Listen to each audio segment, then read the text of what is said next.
गोपाल सिंह एक रिटायर्ड अध्यापक है। सुबह 10 बजे तक वे एकदम स्वस्थ प्रतीत हो रहे थे। शाम के 7 बजते बजते तेज बुखार के साथ साथ वे सारे लक्षण दिखाई देने लगे जो एक कोरोना पॉजिटिव मरीज के अंदर दिखाई देते हैं। परिवार के सदस्यों के चेहरों पर खौफ साफ दिखाई पड़ रहा था।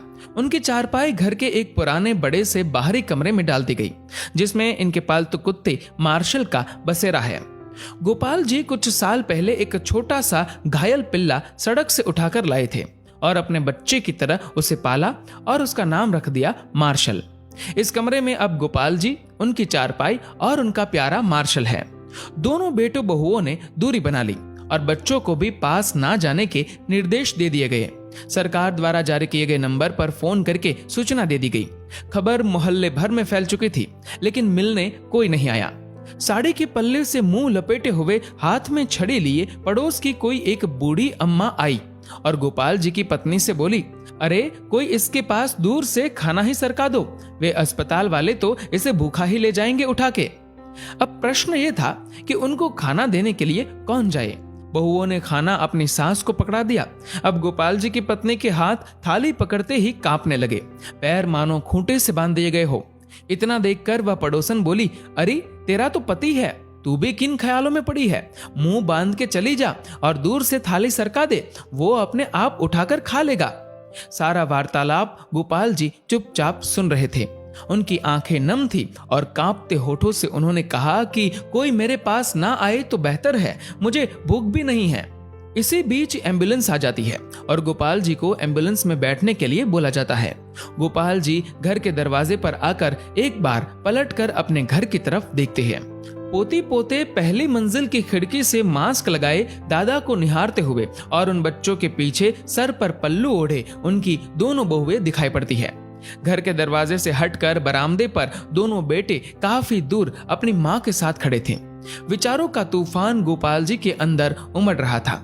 उनकी पोती ने उनकी तरफ हाथ हिलाते हुए टाटा एवं बाय बाय कहा। एक क्षण को उन्हें लगा कि जैसे जिंदगी ने अलविदा कह दिया हो। गोपाल जी की आंखें लबलबा उठी। उन्होंने झुककर अपने घर की दहलीज को चूमा और एम्बुलेंस में जाकर बैठ गए। उनकी पत्नी ने तुरंत पानी से भरी बाल्टी घर की उस दहलीज पर डाल दी जिसको गोपाल जी चूमकर एम्बुलेंस में बैठे थे। इसे तिरस्कार कहो या मजबूरी, लेकिन यह दृश्य देखकर कुत्ता भी रो पड़ा और उसी एम्बुलेंस के पीछे पीछे हो लिया जो गोपाल जी को अस्पताल लेकर जा रही थी।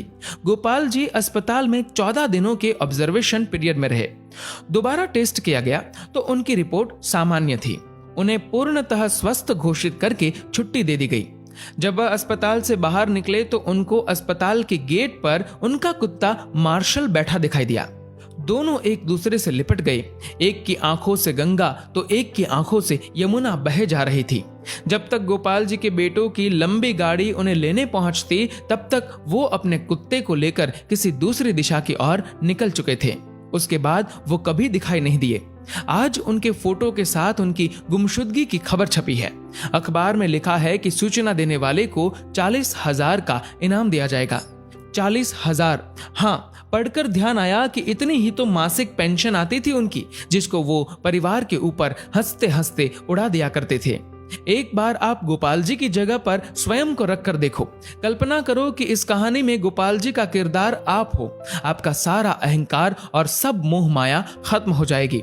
हे कोरोना, तू पूरी दुनिया में मौत का तांडव कर रहा है, पर सचमुच में तूने जीवन का सार समझा दिया है। तेरे लिए अमीर गरीब, छोटा बड़ा, स्त्री पुरुष, राजा रंक, कोई भेदभाव नहीं, सब एक समान है। इसीलिए मैं आपसे निवेदन करता हूँ कि कुछ पुण्य कर्म कर लिया कीजिए। जीवन में कुछ नहीं है, कोई अपना नहीं है। जब तक स्वार्थ है तभी तक आपके सब है। जीवन एक सफर है, मौत उसकी मंजिल है। मोक्ष का द्वार कर्म है, यही सत्य है।